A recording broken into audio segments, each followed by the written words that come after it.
दरबारामध्ये आणलं जातं ओढत ओढत. आणि जेव्हा द्रौपदीनं यावं, मदतीची याचना करत होती, पण धर्मानं मदत केली नाही, कर्मानं मदत केली नाही आणि ज्ञानानंही मदत केली नाही. धर्म नाही, कर्म नाही, ज्ञान नाही. धर्म होता पती धर्म. पतींकडे बघितलं तर माना खाली घालून बसलेत, हरलेत ना, वर कसं बघावं.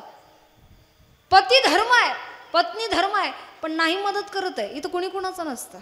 कोण कधी दगा देईल सांगता येत नाही.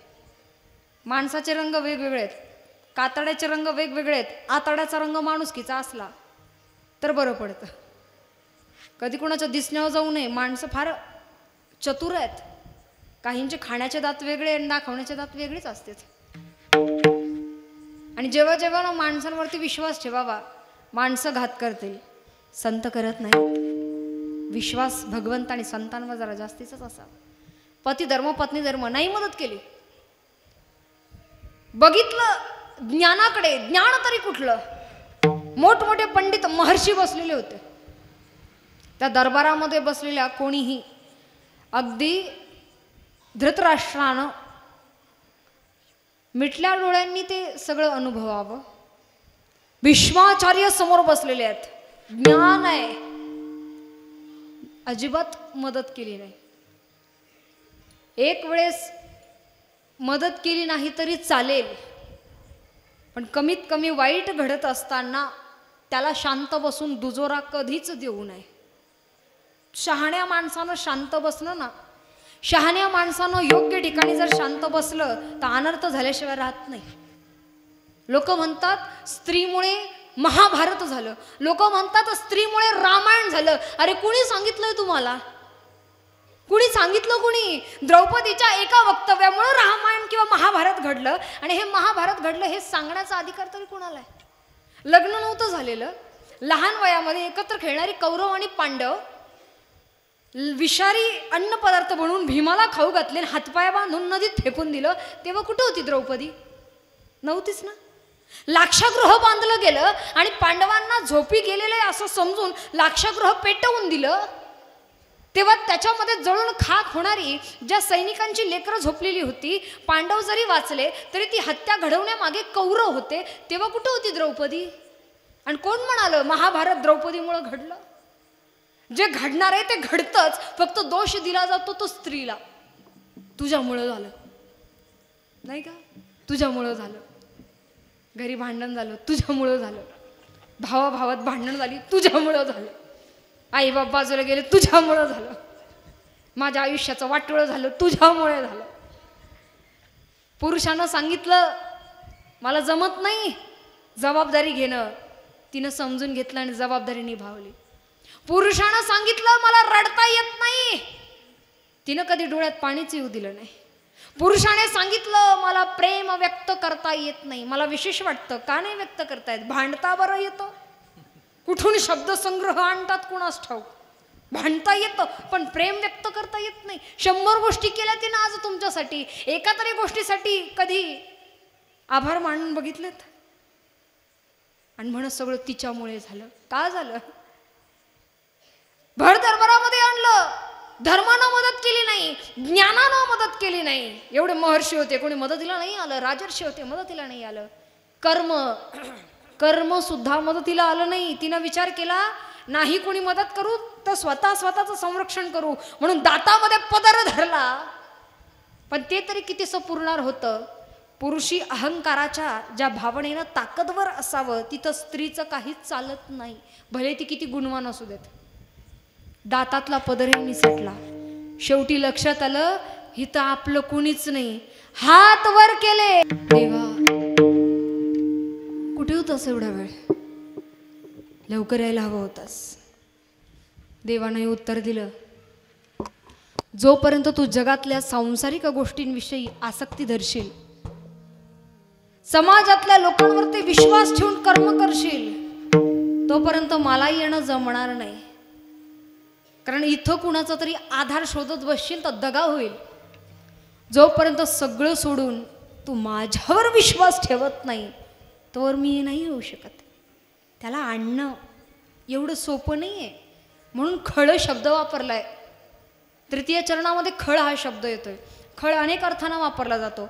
आपल्याकडं पूर्वी धान्य साठवण्याची जागा होती. खळ खळ खळ नाही का, खळ. अनुस्वारात पण फरक असतो. हे इकडचा तिकडं झाला तरी लगेच बदलतं नाही का.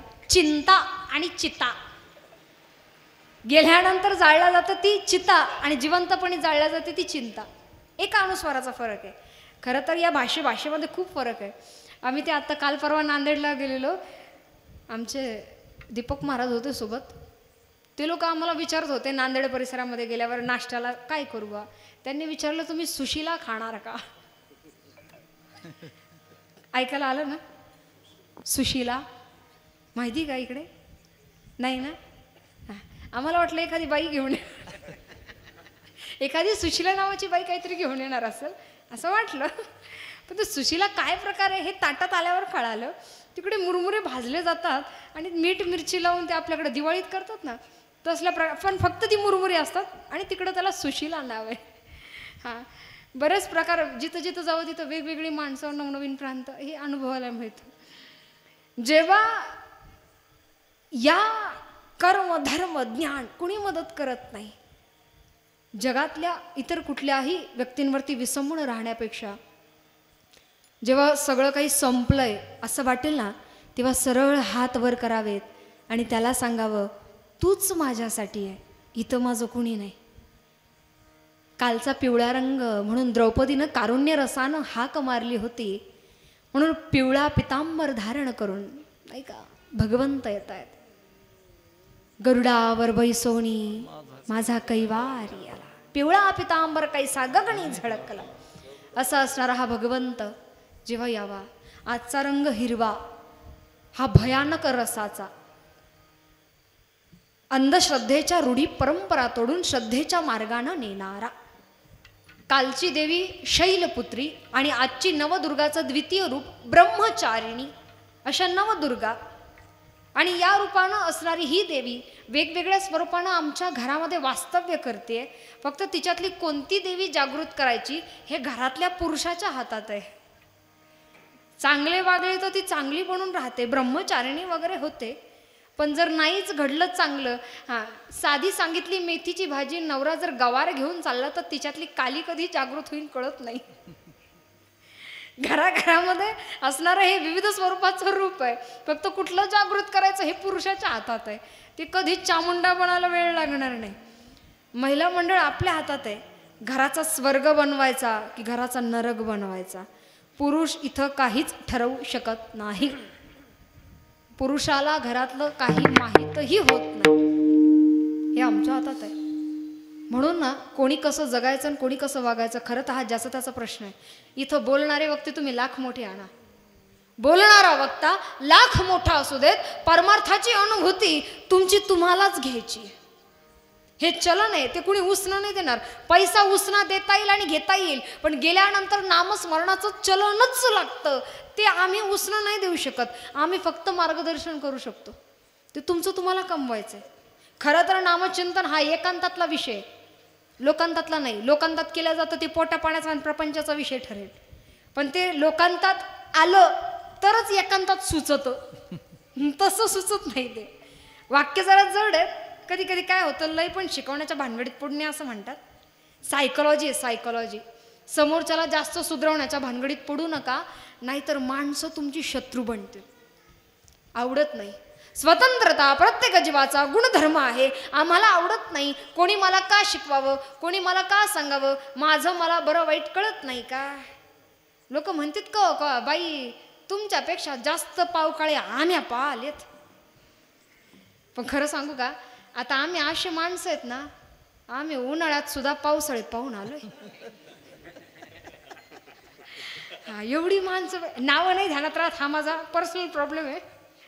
हे महाराज मंडळी आपली सगळी आता संगमनेरला होती, तिकडं वाढदिवसाला राम महाराजांच्या. आपण सगळेच निदर्शनात आलेलात, पण शपथ सांगते मला एकही नाव ध्यानात राहत नाही. नाव नाही, 4-4 तास कीर्तन करेल पण नावं ध्यानात ठेवलं थोडी जड जातात.